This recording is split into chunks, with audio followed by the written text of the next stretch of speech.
The fight for the control of the second biggest voting province goes to the wires this weekend. Several political parties, including the ANC, the EFF, the IFP, the NFP, Action SA and the Patriotic Alliance are all in KwaZulu-Natal for their election campaign trail. SABC News reporter Samkele Maseko is on the story for us. So Sam, we understand the president has just arrived there. Take us through some of the latest conversations.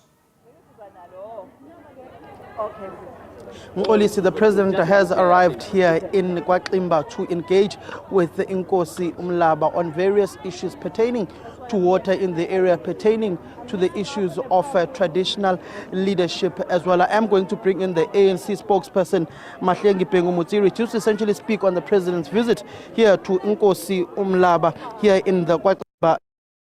Spokesperson of the ANC, just the essence of to Nkosi Umlaba here in Kwaximba, knowing some of the pertinent issues that have been troubling this area, such as provision of water, which is a basic necessity of life. Well, this visit is obviously, this is not like visiting any other member of the traditional institution of traditional leadership.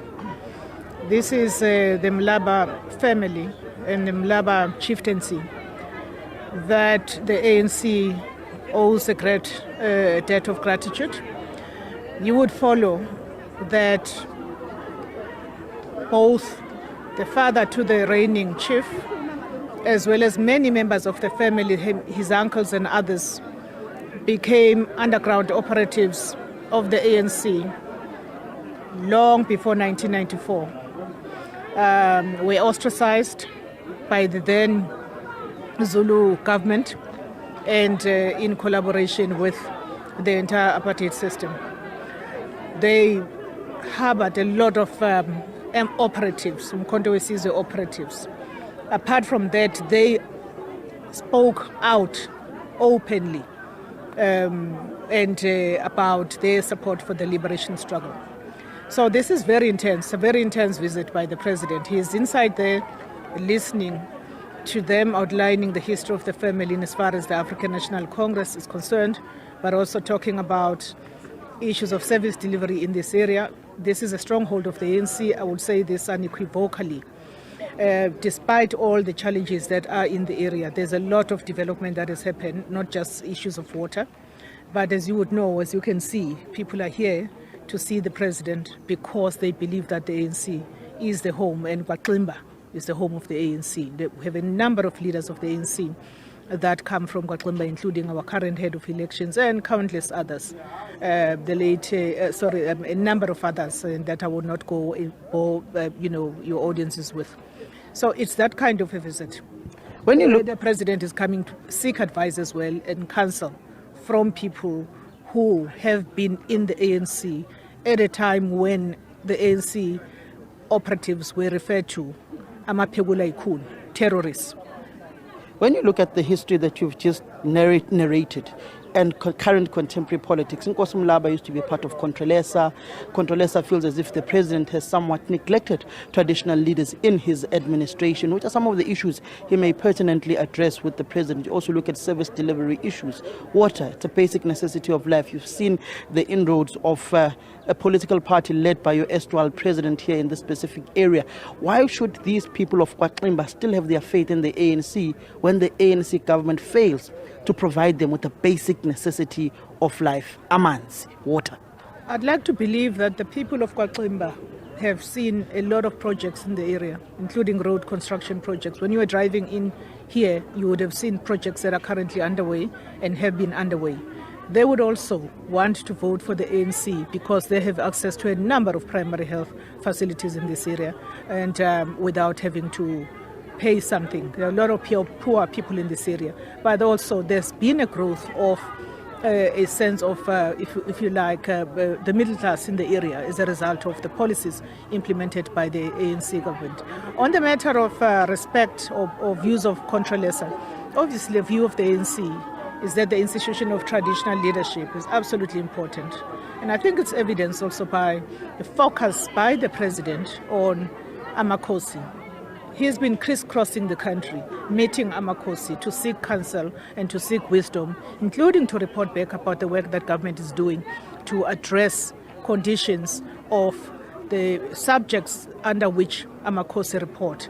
I don't think that it is fair to say that the ANC has neglected Amakhosi. I know that there's that kind of a narrative, but we do speak to Amakhosi Neinduna in this entire campaign trail. And the sentiment is that Amakhosi are saying, actually, our people are going to go and give the ANC the vote that it requires to continue with the work that it has started, and that you can't fix what was broken throughout 300 years of colonial rule only in 30 years. So I don't believe that there is a unanimous view about the ANC neglect of the institution of traditional leadership. I mean, I can speak because I'm with the president most of the time. Do you feel as if you're losing grip on your relations with the traditional leaders, looking in the sense that you've got Nkosi Chiliza in this specific province who is on the list of the MK party? Some WhatsApp groups within your own organization have purported that the ANC must have less of him in public government events on the virtue that he is actively or purportedly, seemingly campaigning against you being on the list of another political organization. Well, we can't just isolate one person, Samkele. We have a lot of Amakhosi. You go to the Eastern Cape, we are supported there by institutions of traditional leadership. The other time I was in Vembe, in Limpopo, with the president. And we couldn't even house all of those Maosi and Induna, simply because of the amount of support that the ANC enjoys from the institution of traditional leadership in that part of the country. I'm just going to cite Eastern Cape and Limpopo as two examples. We were in Mpumalanga during January 8. We paid homage to Amakhosi. The ANC was not shunned, but warmly received by Amandebele. So evidence, facts speak for themselves in as far as this is concerned. The matter of Nkosi Chiliza, I can't speak on a decision of one individual, honestly. There are 1.9 million registered voters in this eThekwini metro. It is your biggest feeder to the national tally, followed by Moses Mabhida region in the Umgungundlovu district municipalities. What numbers are you looking at getting, particularly knowing that you had dipped under 50% in 2021 in the local government elections in this specific metro? Our campaign is in full swing in eThekwini.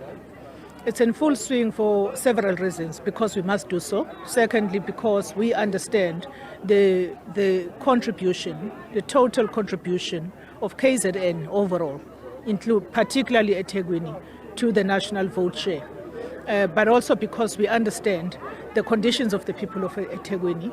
We understand the fact that coalitions don't work. And we understand that we actually need an outright majority in KZN so that we're able to fast-track the work that we are doing.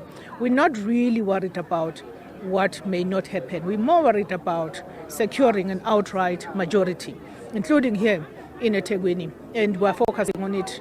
And I've seen a lot of reportage about the fact that the ANC has sent out the big guns to KZN. We've sent out the big guns everywhere. And certainly we can't neglect KZN. It's a province where we have an illustrious history, having clutched victory from Inkatha in the 90s, and having continued to grow, even continuing through an ANC-led negotiations process involving people such as Willis Mchunu, Mike Mabuyakhulu, and others, having managed to kill what was known as the no-go areas. And so we are going to fast-track that.